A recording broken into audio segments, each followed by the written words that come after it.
This is TalkSport. He's planted rice in the paddy fields of Thailand. He's seen the sunrise from the summit of Mount Kilimanjaro. He's meditated within the ancient walls of Machu Picchu. He's got a Renault Turbo Sport and a TVR. He's got a huge bank balance. He could go out with any woman in the country. Arnold Schwarzenegger is a close personal friend of his family. He's been invited to the Prime Minister's house for drinks. He's the closest thing on earth to the angel Gabriel. He's Tommy Boyd.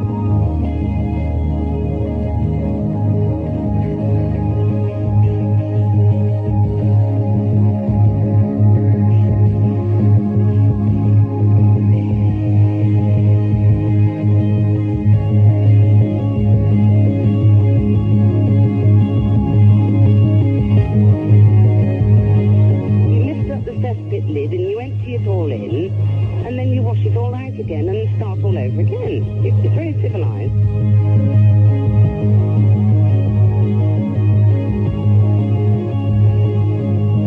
Your program is absolutely rubbish. It's awful, isn't it? How long have you been listening this evening? Since 10 o'clock last night. 9 hours?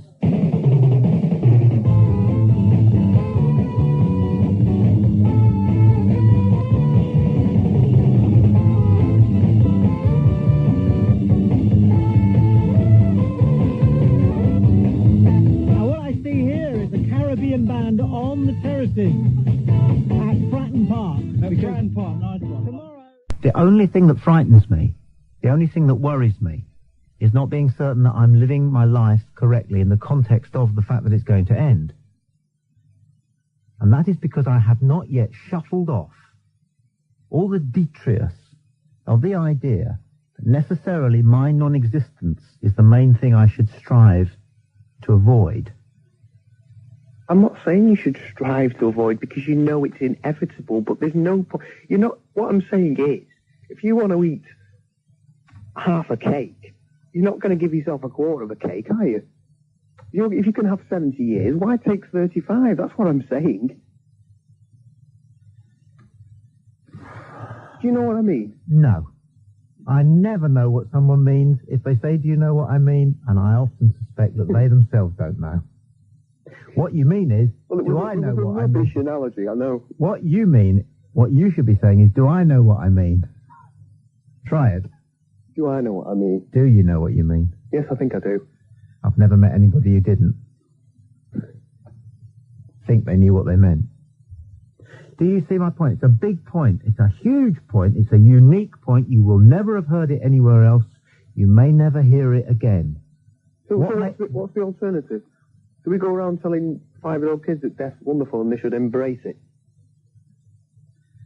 Well, again, you see, you've asked such an obstructive question that we're not going to get anywhere. Because put like that, it's so limiting. Well, you're saying what we're doing now is wrong. What society in general... Why does it have to be? Why does it have to be? What do we say to a 5-year-old child? Why do you put it like that? Why can't you? 5-year-old children are important. You know that. You went to Brighton College and studied childcare. For you 4 know years. Too much about me for your own good. You need a life besides mine, don't you? I only listen to you once a week. I think, you know, the same way I only do other certain things once a week. Yes, and lo, they did touch the hem of his garment. So 5-year-old children are important. Bad piece of conversation. Doesn't work that. Be more sympathetic and engaging with the person you're talking to. Or be better at being confrontational. So 5-year-old children aren't important. You know that was trash, that remark. Don't you? You're the one that obstructed my remark when I was trying to move forward and say, what is the alternative to the current situation in society and the media? That was your question, yes, but you screwed it up totally by saying the 5-year-old child bit, because I focused on that, because I saw a 5-year-old child. I know what you... What is the alternative? The alternative is for us to be free from the constraints, to recognize other people's ideas for what they are, other people's ideas, and whether they're in the Bible or the famous five, and whether they're on television or the radio, whatever, they're other people's sets of ideas.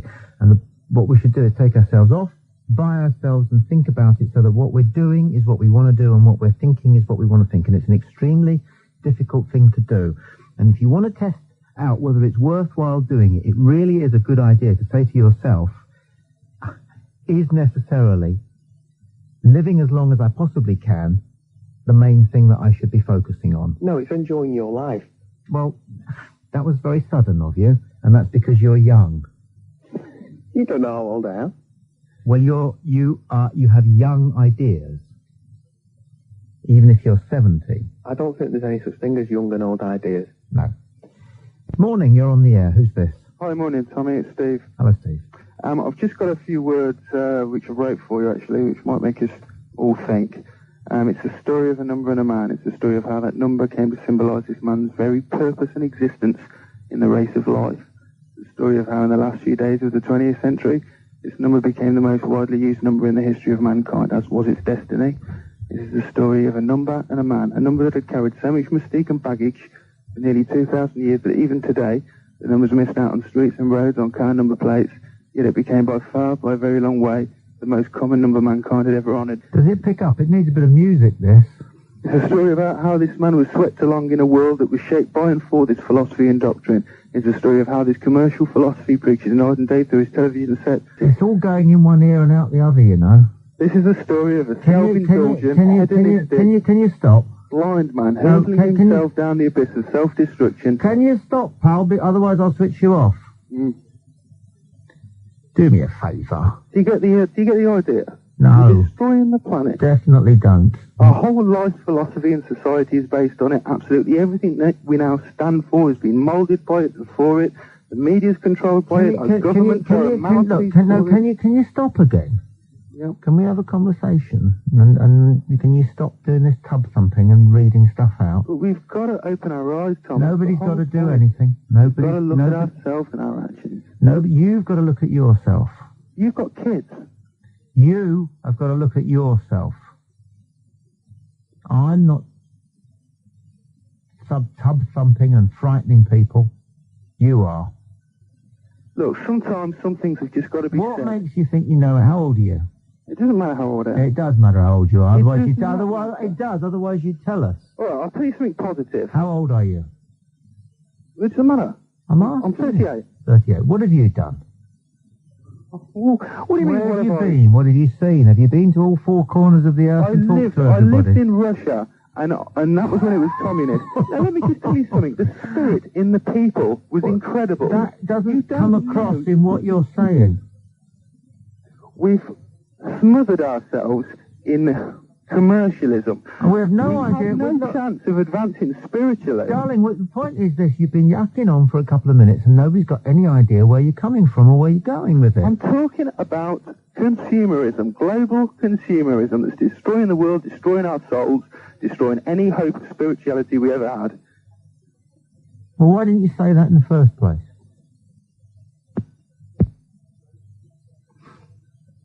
I can't come on. Well, you can't. You can't. You can't. Of course you can. Of course you can. Okay. Of course you can. You say so, sir. No, but what? You can't comment on some. You got to have opinions. Yeah, which I've done. Yeah. Yeah. I don't go along with the idea that you're not entitled to an opinion unless you fully experienced something. Otherwise, for example, I wouldn't. Okay, you're entitled to an opinion about a Manchester I wouldn't have any views on the rights and wrongs of robbing a bank, would I? Well, I've never done it. It's your personal opinion. It's up No, to you. it isn't. I'm just following. What are you doing your own time's up to you. Following your argument through to the end. Okay, trust me to phone at this time. Trust you. Yeah, I think your show's really poor because it's the quality is really poor because I'm always expecting somebody better than you to come on. I've just a second switched on and I'm through. So it must be quite poor because I'm through right away for a start. Yeah. Well, it was a fantastic call. I really enjoyed listening to you. We'll play that one back and see whether we can make any sense of what you were saying whatsoever. Or shall we move on? Yes. On the hour. Okay, mate. Bye-bye. If there is a heaven. Thank God there is a heaven. But what will heaven be like? Somebody said to me, and it really stuck in my mind, I wouldn't want to go to heaven, all those Christians. Yeah, I've heard that before. I mean, and it's a thought, isn't it? Mm. And down in hell, you've got all those lap dancers and The bookies. You know. I don't know. I don't know. Life after death. 08700 40 50 60. Let's go to line 3. Good morning, you're on Talk Sport. Hi, Tommy. It's Charlie. You just had on before the news. Just didn't have time to make my point. I got cut off as usual. No, you didn't get cut off as usual. Keep up. There was the news. Well, right, okay, something's been extended. What do you do about that? Well, the news sits there like a toad on a manure heap. Fair my point, Tommy. In every hour. Right, There's nothing you can do about it. Do you want to know about the family stabbed to death in Bracknell, do you? Well, you damn well will, though. It's a bit far away, Tommy. It's 300 miles away. I'm not Oh, right. Oh, I see. So if it happened in Ayrshire, then you'd be concerned. No, I wouldn't. That's about 150 miles away. Oh, what is the actual limit, then, upon which a murder is of interest to you? Well, they're 2 a penny these 15 days. or 20 miles? No, they're not. They're 2 a penny these days. Excuse me, they're not. That's a morbid view. Now, you need a bit of lightening up or a kick up the bottom, don't you? Well, perhaps a kick up the bottom, but the point is, Tommy, I'm going to go to bed now, and I usually fall asleep to someone a bit more interesting than yourself. No. Your show is really poor. Wait a second. I am interesting. You might not like it, but we've already established that you don't know what's going on, really, do you? We've already established that I know your mind better than you do. Now, come on. I am interesting. The problem is that you don't like it. Now, why? No, you're not interested, Tommy. I've picked up the phone in the last 5 minutes. Now, come on, get interesting yourself, pal. Come on. No, fair enough. That's fair enough. You're dull, you're lethargic, you're negative. I'm phoning in. You're the radio host. Humorless, you're uninteresting, you haven't got anything original to say. Tommy, you're going to listen then? Well, no, be interesting, otherwise I have to interrupt you. Tommy, the point is, I'm a caller. You've had pretty poor callers on. And I'm afraid you're the worst by a long shot. Probably. I mean, you're don't ring again then, all right? Go to bed. Don't ring again. Fair enough?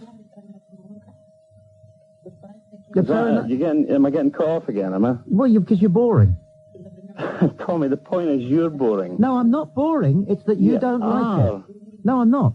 No, I know I'm not boring. On something a lot more interesting than yourself. I mean, this is at this point in time. No, what you don't understand. How many girls have you went out with recently? Yes. How many people have you went out with recently? No, that's what other people bring up. What education have you had? That's what other people bring up. That's what other people bring up. Program interesting. See, you're not going to listen to somebody because you think they're not interesting. Why don't you give them a chance to speak instead of you talking all the time? Well, because in your case, you're boring. Yeah. Go on. What's the most interesting thing you've ever done? The most interesting thing I've ever done? Yeah, go on. Well, you tell me yours first, and I'll tell you mine. Okay.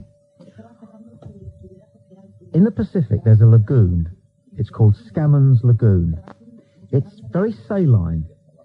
And that's the reason why Estrictius robustus, or Old Hardhead, as the whalers call them, make their way down from the Bering Straits once a year to have their young. Yeah, you see. Well, given your resources, Tommy, that's a pretty poor show, I would have thought. Okay, well, wait a second. You asked the question. You're not only boring, you're a very, very, very rude man, and I would never. Unlike yourself. I'll be rude. I'll be rude to people who deserve it, but you asked me to do something and I was doing it. Mm-hmm. And I was doing it well. Much better than you'll be able to when it's your turn. Right, Tom. And I won't interrupt you. Mm-hmm. Carry on, then. Is that you finished? No. Are you going to listen? Are you going to be sensible, or do you have to clear off? No, that's your decision. You ultimately make that decision, Tommy. Right, and when you get a bit... Well, not when you get a bit... Okay, look, I asked you the question in the first place, so you answered it now. So what is the most interesting thing that you've ever done? Well, given my resources, a lot more interesting than you. What do you mean, given your resources? I've got my resources, they're the same as yours. Mine are extremely finite. Yours seems incredibly infinite, Tommy. I don't know what that means. What does that mean? What does finite mean? No, what do you mean by suggesting that my resources to be interesting are greater than yours? No, I was just saying that your resources seems to be a lot more infinite than mine. What does that mean? What are you trying to say? You have a lot of money to go and swimming with dolphins and whales, etc. My most interesting things, it's a cheap thing. Yeah, cheap thing. Yeah, go on. Yeah, God, go on. I mean, I bet it's lousy. Well, it is lousy. I bet you've had no life. See, this is it. This is the start. No girlfriends. You've got no girlfriend. Job. You've got no decent job. No decent job. No education. Right. Okay. Sarah, this is your usual line, Tom. Is that your life? No, that's not my life. Well, where does this come from then? What's the most interesting thing you've done? No, this comes from... Which question shall I answer first? The same one I've asked you 3 times. Right. I'll answer the question you asked me first of all, which was, if you care to remind me.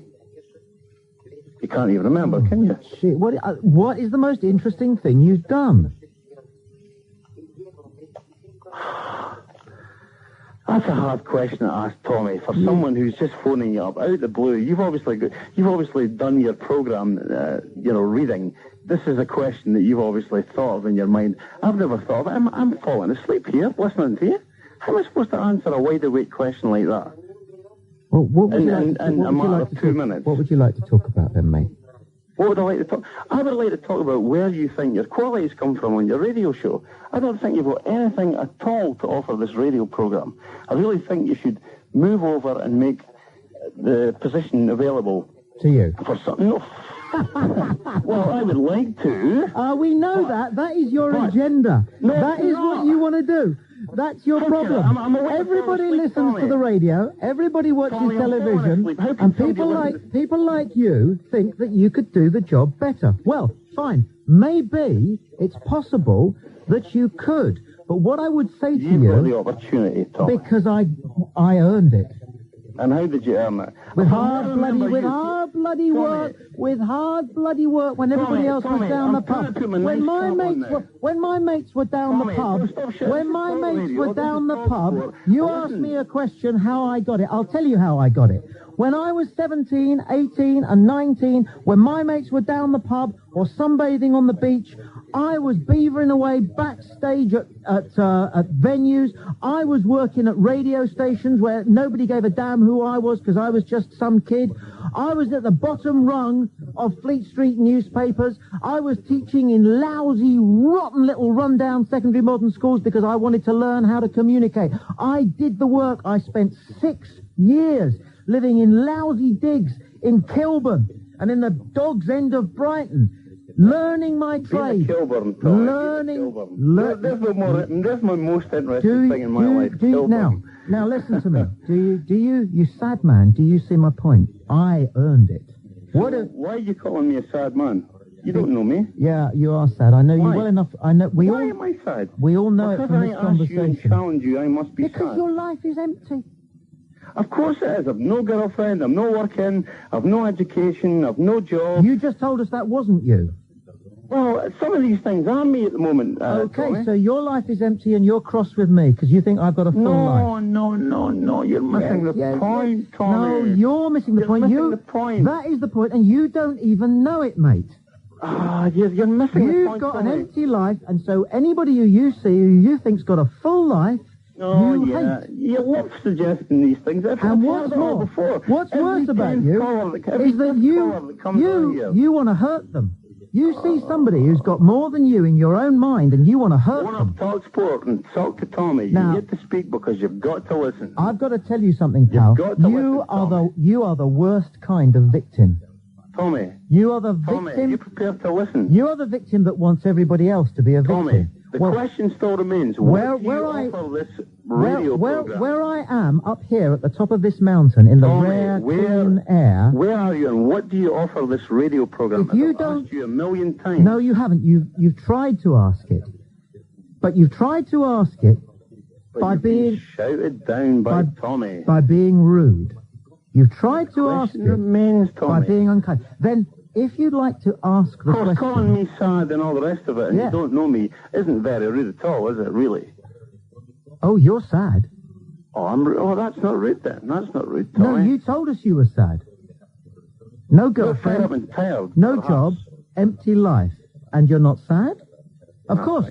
As a matter of interest, if you were to pay me, I could show you how not to be sad, even without a girlfriend, a job, a prospect, or anything going on for you. Because you don't have to be sad, even though those are your circumstances. So, Tommy, you're not going to answer my question. It doesn't sound like you're going to have the last word. You're going to say, that guy was sad. Next, please. But unfortunately, every 10th caller that comes on is telling you the same story and asking you the same question. What have you got to offer this radio program? I'm not going to tell you. It's uninteresting, it's very dull, very boring, and you're going to say, I've got the last word. I have got the last word. I'm going to turn you off. I'm not going to tell you, because I'm not going to come between the creature and the creator. So what does that mean? Exactly. That's fine. I dispute your analysis of yourself. Yeah. Which tells us that you like it when people tell you things that you're crap at. I dispute that. And I dispute their right to do it. I think that you have developed a mechanism. As long as it's not rude. If someone says, like, takes you to one side, no, I think you're doing it wrong. And... Yeah, but no, I think, like a lot of people, you've developed a mechanism to enable you to deal with this constant tirade of negative remarks which we have to endure in Britain from our peers. Mm-hmm. Let's go to line 2 and say, good morning, you're on Talk Sport. Hello? Hello there, good morning. Yes, I would just like to make a comment, if I may, sir. Certainly. I've been on your program before, and I don't make a noise or argue with anyone. Just a comment. Okay, crack on, pal. Oh, sorry. I'm not on the wireless now, am I? Yes, you are, yes. Am I? Yes. Oh, I'm sorry. No, I just wanted to say two things. The first one is that if you can compare the amount of people, famous people, you know, film stars, professional boxers, famous people, then they have all been killed in aeroplane accidents. There are so many, it's unbelievable. And many of them are pop stars, etc. You're right, you know, that's extraordinary. It's not extraordinary, sir. It's managed. Who's forcing these people onto commercial flights?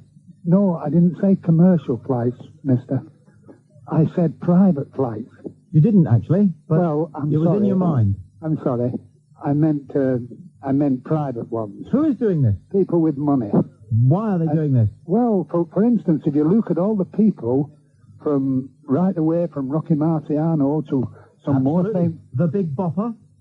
Some in Holland and more famous people. All too many, sadly, football teams. Yes, and these things, they just go away. Next time we know, they've gone. Frank Sinatra? Everybody seems to die in an aeroplane. That American, what's his name, the singer with the beautiful voice, Jim Reeves? Yes. Yes, and Joe also Bugner? Holland, was it called? Yes. The famous, you know, the... Kevin Costner? Yeah. So many people. Johnny and Fanny Craddock? Yeah. It's extraordinary. You see, it cannot be a coincidence. No. Sir, can I tell you something? I take my hat off to you. You've drawn our attention to something of significance. Thank you. Also, I gave you a question. You know, the question, and you thanked me. You said you did it. Yes. The had business. Yes, marvellous business. You said you worked it out, which was very clever of you, because not many people know. Not at all. I'll give you another one if you want. I think you've done enough. You've taxed our brain quite enough for one evening. Who is behind these serial murders of famous people in private aircraft? 08700. Who's this? It's Pam. Hi, Pam. From Essex. I'm live, am I? It's a shame you can't remember your number. I just would like to say, why does he have to be so patronising to people? They're obviously older people. Can you turn the radio down? Yeah, I can. I just wonder why he has to be so patronising to these people. No, you're talking to him.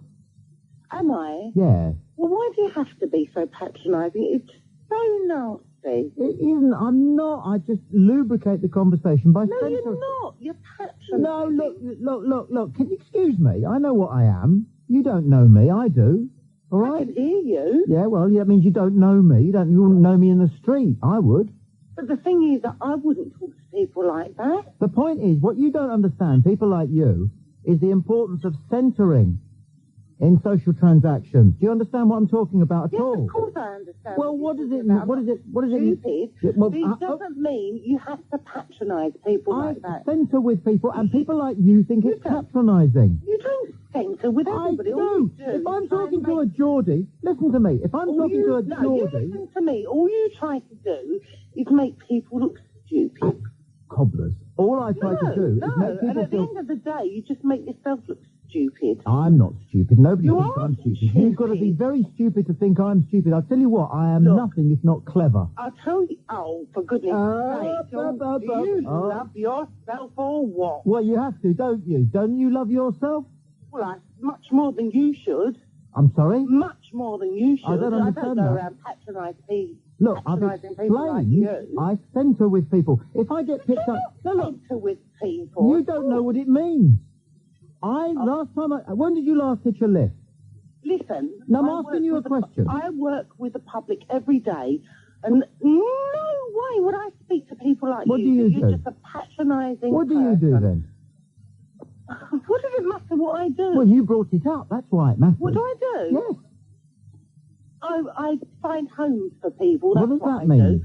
Older people. I'm sorry, but why are you ashamed of what you do? I'm not ashamed Well, of what why I don't do you at just all. tell us what it is then? I'm a letting agent. You're a letting agent. Well, why did that take such a lot of trouble getting out of you? Well, it didn't, but I don't think it's it relevant. All you do is, I say, what do? You say, I'm a letting agent. You don't go, I don't think that's relevant at all. It's not relevant. I find properties for members of the public. You're a letting agent. It's not relevant, is so, it? It's not a big deal nor a little deal. No. You're a letting agent, right. To people, it doesn't matter. I still wouldn't speak to people the way look, you if do. you centred, you'd be a much better letting agent. It's a well-known psychological device. It's a device, is it? It's a device. It's a device to make to put other people at their ease. I mean, are you good at? Are you patronising people? Putting people at their ease? Yes. Is it? Are you good at putting people at their ease? Yes, very much. I bet you're not putting me at my ease.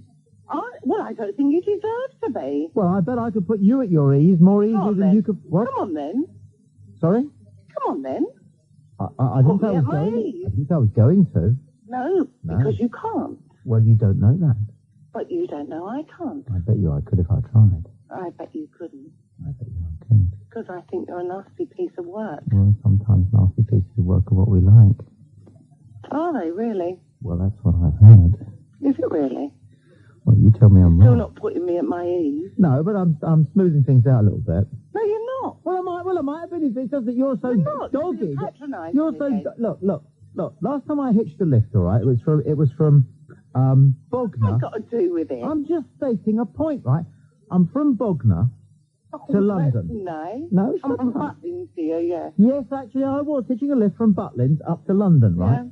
And the lorry driver picked me up, and I just got in, and I said, "Oh, thanks very much, mate." Oh, dear me, London. How close are you going? And because I assumed he was, from round there, and he went, "I can take you all the way up the A3, but then I'll have to let you go at the M25." And I found myself saying, "That'll do fine for me, like." Now, is that patronising, or is that merely being polite? No, that isn't being patronising. I'm sure it's not. But the way you were talking to that chap... Which chap? The older chap. No, don't call him an older chap. You don't know how old he was. He was obviously an older chap. And you were being nasty. No, I wasn't. You were. You don't know that. He was happy. You read too much into every situation. I only hear what I listen. Oh, I can hear it. No, you were being patronising. No, I wasn't. You don't know what patronising is. Of course I do. What does it mean then? Where does it come from? Where does it come from? Yes, what is the term? The term patronisation comes from when you try to belittle somebody. No, and see, that's exactly what you were doing. That's cobblers, actually. Mozart was patronised. Was he? Yes. Oh, and Van Gogh... And Van Gogh wasn't patronised. That's why he blew his brains out. Oh, I think we chopped chopped his ear off. Well, he did both, obviously. Oh, after. No, steady. I do the comedy as well as the patronising. Really? Perhaps it's because he threw his brains out because he couldn't hear the guns. Yeah. Oh, go on, you're starting to flirt with me now.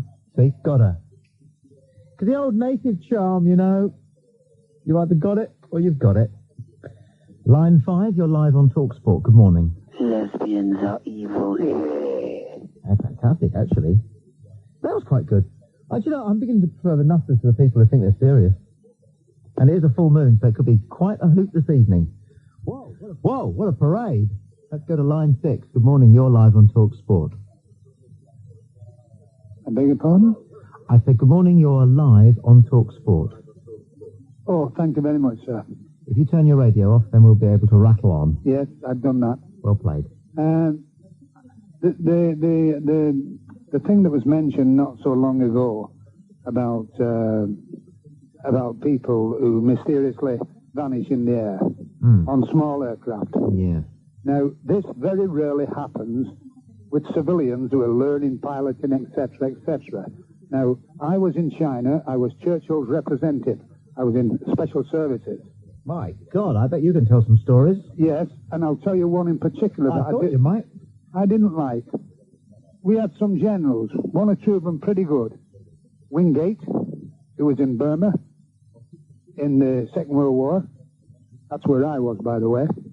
And I was in China, and I was working indirectly for Winston Churchill. In the SAS? They would call it that today, son. But I was just a special serviceman alone in China. I bet you've got some stories. Oh, I have. I've got plenty of stories. Ah, I thought you would have. There's one thing I'd like to ask. Yes? There were 4 Englishmen in China during the war. Is that all? Yes. They were outnumbered. No, yes, they were, yeah. I bet they've got some stories. We was at places like Lingxihon and Guizhou and Guilin and Chongqing and all I want you to know is there any of those 4 Englishmen left alive who was there on PJ Day and met and shook hands with Mao Zedong and Chiang Kai-shek, and I don't believe there's anybody in the world left who did that. Apart from us 4. The 4 of you. Yeah. Well, we'll find out. We've got a very interesting iron in the fire there. 08700 40 50 60. Line 1 it is. You're live on TalkSport. Hiya. Tommy. Sir. Right, this full moon business, what everyone's going on about, police stations being full up. Well, do you not think that just because the police stations are full up, there's a full moon, you can't blame that on the full moon. There's not, just because there's a relationship, it doesn't prove the cause. It does in the eyes of the police. Yeah, but I mean, it's a bit superstitious, a bit pathetic, if you ask me. Look, pal, he's steady here. Do you know everything then? Well, let's put it this way. The full moon is like, if you look out of the window now, it's bright. Now, in summer, there's a lot more crime committed because the sun's out and it's lighter at night time. It's the same with the full moon. There's more thieves out there because it is brighter. Yeah, but that doesn't explain why more people die when there's a full moon than on a normal night, does it? No, it doesn't explain it. But No, it doesn't. No, but it doesn't. And it doesn't explain why more people are emotionally disturbed around the time of a full moon. Now, this is very difficult to quantify. I've never seen any statistics apart from word of mouth. That's what you said at the beginning of the programme. This is one of those concrete, absolutely certain, nailed-on facts which anybody who's got any sensitivity, awareness, powers of analysis or natural perception is fully and utterly convinced of, and yet science is baffled. You, sir, prefer to believe that that we know everything that there is to know, and I think we've only just begun. No, I'm not superstitious at all. I'll walk on the ladders. If I spill salt, I'm not bothered about spilling salt. Look, pal, it's nothing to do with that. You're getting very confused. This is a scientific fact of the human emotion. Well, you tell me where I can get these facts. Where can I access these facts? Use your own eyes. Talk to people. Gain experiences. Go and visit an old people's home. That's not facts, is it? That's just personal experience. You go and visit an old people's... I hate it when people dismiss eyewitness evidence and say, oh, shut up. Oh, all right, let's have the news. And you go away. 3 a.m. Talk Sport. Let's go to line 5 and say good morning. You're on Talk Sport. Hello. You're teaching the philosophy of complacency, and I disagree that you can't do anything about the news. GM Foods, you can by protesting. BNFL, you can by protesting. BSC, you can by protesting. You can alter things, issues, and newsworthy things like privatisation issues. I think that by continually propagandising that you sort of like can't do nothing, you should enjoy, and sport is it, it's sort of like give them bread, give them circuses, not bread. Are you happy? I'm not happy, but I can... Sorry, back up, say that again. I can... No, say that again, again. Because if you're diverting the subject. I'm asking you if you're happy, and you were brave enough, and you were strong enough, and I admire you. You said you're not happy. I'm not happy with the news. So therefore I try and affect it to alter it by protesting, by writing, by speaking to other people. If I may just interrupt you for a second, I didn't ask you if you're happy with the news. I asked you if you are happy. Well, what's that got to do with the news? Are you happy? It has nothing to do with the news. It has everything to do with the news. It is a separate issue. It is not a separate issue. I'm talking about the news and you're talking about my personal emotions. Right. Precisely. Of course I am, because I care about you. You don't. I do. I care about you more than any journalist alive. I care about you. That's why I have shed journalism. That's why I have turned my back on this Satan. Sport as a place, but therefore it shouldn't succeed the place of issues that affect us all. And where do you think is the reason why you are not as happy as you could be? Because I need more information. To do what, my petal? To alter, to sort of try to protest, to object. Do you suppose that there are things, if you were to be seen as an issue... You talk about... Can I please play the game of conversation with me? Don't be so rude. Because you're... Please play the game of conversation with me. It's just a matter of politeness. Okay. Thank you. You do know what I'm talking about here. You're trying to alter the subject. You are haranguing me. You're not having a conversation. Now, I do conversation. I'm good at conversation. You're not. So far. Now, just join in and play the game here. You know, it's like in tennis. Somebody can constantly hitting the ball into the crowd. What would happen? You know, people wouldn't be interested. It's a two-way thing. You've got to play the game and listen and concentrate and reply and then make your point. That's how it works. Okay, if you keep to the same subjects I was speaking about. That's precisely what I am doing. Okay. I am doing. It's important that you understand that your first job is your own self and soul. Negative. I'm sorry. I don't understand what that means. Negative. There's such a thing as sacrifice for others. Or are we all sort of going to say that you're more important, say, than your children? You don't understand me. Well, you're suggesting that the most important thing in life is myself. No, not in every case. Can I say that I do find it obstructive in a conversation when somebody tells you what they think they've heard? Well, you're telling me what to think. No, I'm asking you to have a conversation with me and not be so aggressive. Okay, I'll try not to be aggressive. Why are you aggressive? I'm aggressive because I'm up against the person that constantly tries to divert the subject into something trivia. And I'm not going into trivia what was discussed a couple of weeks ago. What I mean by trivia is something that's so minor that it has no effect on the subjects whatsoever. I'm talking about the very seat of you, your you-ness, your who you are-ness. What is that? Where does it live? Is it in your brain or is it in your breast? What is it that makes you tick? What is it that lifts your spirits, that makes your spirits soar? For me, it can be the sight of a cheetah running in slow motion, or a child's laughter, literally, or an athlete breasting the tape and realizing that it was worth it. All those things will make me cry, and I'm in touch with myself and whatever it is about me that cares that much about each person you bump into along the way. Because there are issues, sure, Of course there are issues. There are big issues.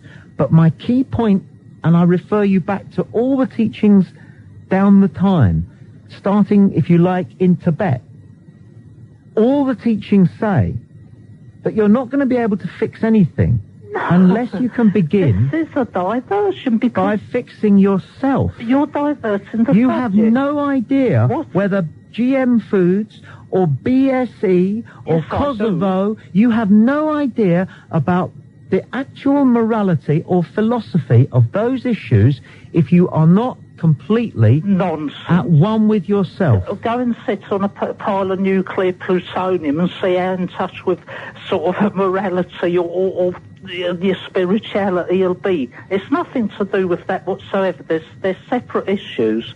The issues that we're talking about is, should we take really notice of the news and current affairs above sport and other circuses?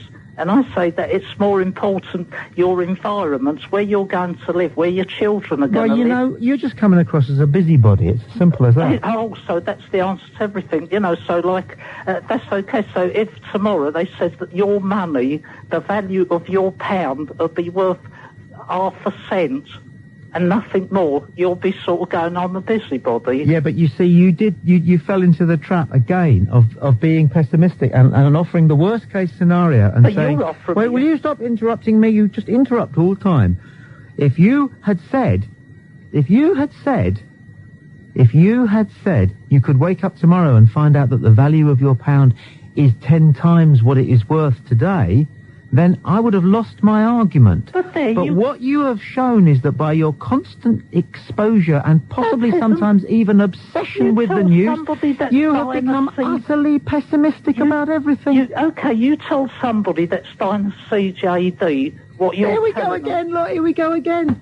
Here we go again. It's all gloom and doom. Because if we don't affect the gloom and doom and our environment, then we will not be happy. None of us will, unless we object. What do you say? 08700 40 50 60 is the telephone number. I'm Tommy Boyd. Culprits, which is in a grossly unfair way, and your views are overbalanced. You're now going too far in your condemnation. You're now looking to tar people with the same brush as those who might or might not have been responsible for these grotesqueries, right? People whose absolute ignorance of what goes on in Batley is frankly laudable. Do you know what's going on in Prague? Do you know what language they speak in Prague? Sorry, Prague isn't an issue here. Where is Prague? Racism is an issue here, not Prague. Yeah, but you're the one who's coming out with these allegations about people allowing banners like that on the terraces in Prague. I'm trying to get this into some sort of perspective for you. Sorry, aren't we trying to kick racism out of sport? No matter what nationality it is, no matter what country it takes place in, we are trying to cut. How do you do it? How do you do it in Prague? How do you do it in Prague? Go on, mate. Well, obviously. How do you do it? So you're saying to me? No, you tell me how you do it. Don't tell me what I'm saying. I hate it when people tell me what I'm saying. You don't know what I'm saying. You don't even know what you're saying. I don't think. I think I do. You're in a red haze. No. Now don't get me there as well. You tell me. In a red haze. Right. You tell me how you do it in Prague. Right. What do you want the authorities in Prague to It is an international problem, mate. You know, what? You answer the question. Look, I'm telling you. No, you're unrealistic. No, sorry. Don't try getting your ratings up by slagging me off, right? I'm not trying to get my ratings up. I'm trying to make you see common sense. Common sense. Problem. Just because you have got the moral high ground, all right, it doesn't entitle you to talk absolute cobblers. I'm not talking cobblers, mate. You are when you say that the authorities It's an international problem. You know it's an international problem. I know it's an international problem. Will you stop interrupting me? Sorry. Oh, yeah, I forgot it's your radio, so come. No, it's a conversation. Okay, then. If you stopped interrupting me and listen... I'm listening, mate. And tried answering some of the questions that are being asked, because I'm really interested in your answers. It's just that you don't answer them. Well, go on, then. You come out with truisms. Straightforward question. It's a pathetic conversational technique which I loathe. When somebody asks a person a question and they reply with a truism. If they know what a truism is. Hang on, just ask me a straightforward question, you get a straightforward answer. Okay, well, for the 5th and final time... Yeah. 5th? Yes? Oh, okie doke. What do you think the authorities in Prague could have done that they did not do in relation to a banner which you think, you allege, might have been waved by a racist group? Right. International hooliganism. Yeah. They're all supposed to be involved. They're all supposed to talk to each other. They're supposed to know which thugs are going over there, which thugs aren't going over there. Yeah? Now, so if that's the case, they should know when right-wing flag, etc. goes. Can I ask a question out of interest? Can you not say they when you obviously have a specific body in mind? Could you mention that body? Because I'm asking you a specific question, you know, and I want specific answers, not waffle. Okay. Who's they? Right. Right, I am a sports fan. I am not a football fan. I am not a rugby fan. I am not an athletics fan. I am a sports fan. I don't follow no team or anything. Yeah, I like to switch on the TV and I like to watch my sport. Which body, pal? Exactly. There's no body because I'm not too up on it. No, you're not too up on it, are you? Now listen to me, and I want you to listen very carefully and take this away. Okay. No. Your heart's in the right place, right, but you'll lose every argument you enter if you go over the top, as you did in this call. Okay, then I'll finish this conversation on the fact that if everybody thinks like you, racism in sport will carry on. Go to hell. Thank you for your time. Jeez. You can't get paid enough to deal with like that. What is the man? Now it's my fault. Okay, so racism now is my fault, it's the Prague police's fault, and it's a commentator who mentioned something that was on television. I mean, you know what football commentators are like. If it's on the screen, they'll talk about it. This is Talk Sport. Planted rice in the paddy fields of Thailand. He's seen the sunrise from the summit of Mount Kilimanjaro. He's meditated within the ancient walls of Machu Picchu. He's got a Renault Turbo Sport and a TVR. He's got a huge bank balance. He could go out with any woman in the country. Arnold Schwarzenegger is a close personal friend of his family. He's been invited to the Prime Minister's house for drinks. He's the closest thing on earth to the angel Gabriel. He's Tommy Boyd.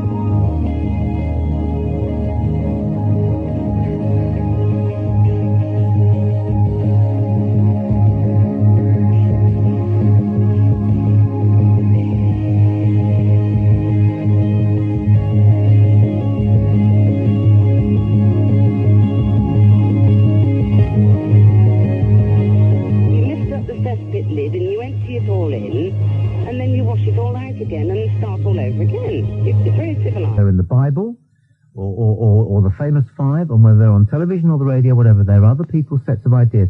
And what we should do is take ourselves off, by ourselves, and think about it so that what we're doing is what we want to do and what we're thinking is what we want to think. And it's an extremely difficult thing to do.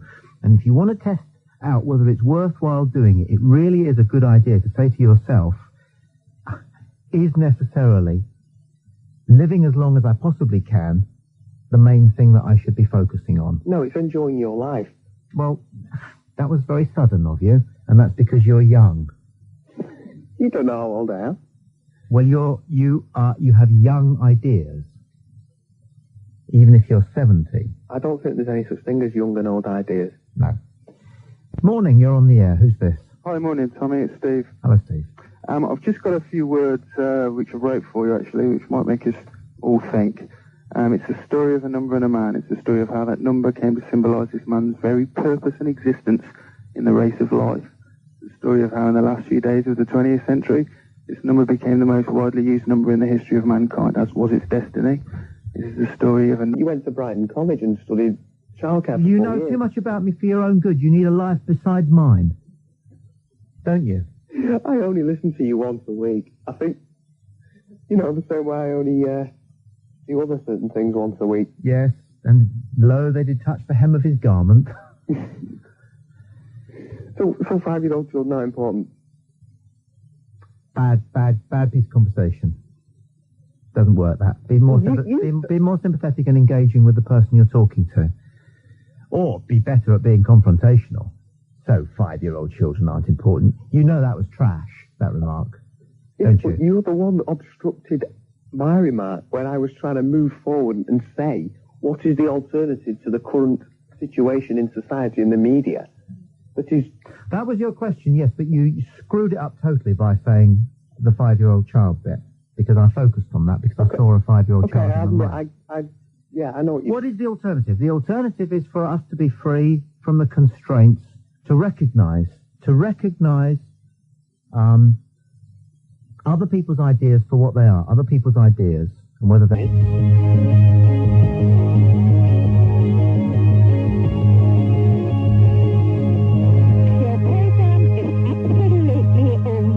It's awful, isn't it? How long have you been listening this evening? Since 10 o'clock last night.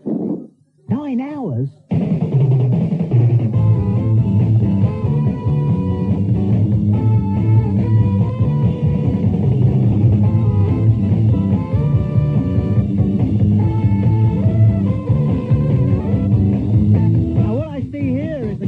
Band on the terraces at Fratton Park. Fratton Park, nice one. Tomorrow. The only thing that frightens me, the only thing that worries me, is not being certain that I'm living my life correctly in the context of the fact that it's going to end. And that is because I have not yet shuffled off all the detritus of the idea that necessarily my non-existence is the main thing I should strive to avoid.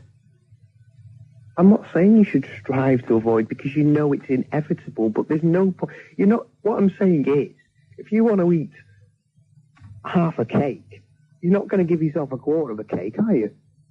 If you can have 70 years, why take 35? That's what I'm saying. Do you know what I mean? No. I never know what someone means if they say, do you know what I mean? And I often suspect that they themselves don't know.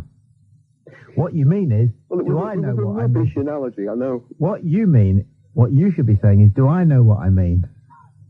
Try it. Do I know what I mean? Do you know what you mean? Yes, I think I do. I've never met anybody who didn't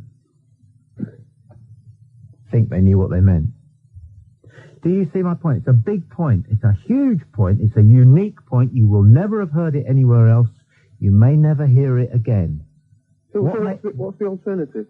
Do we go around telling 5-year-old kids that death's wonderful and they should embrace it?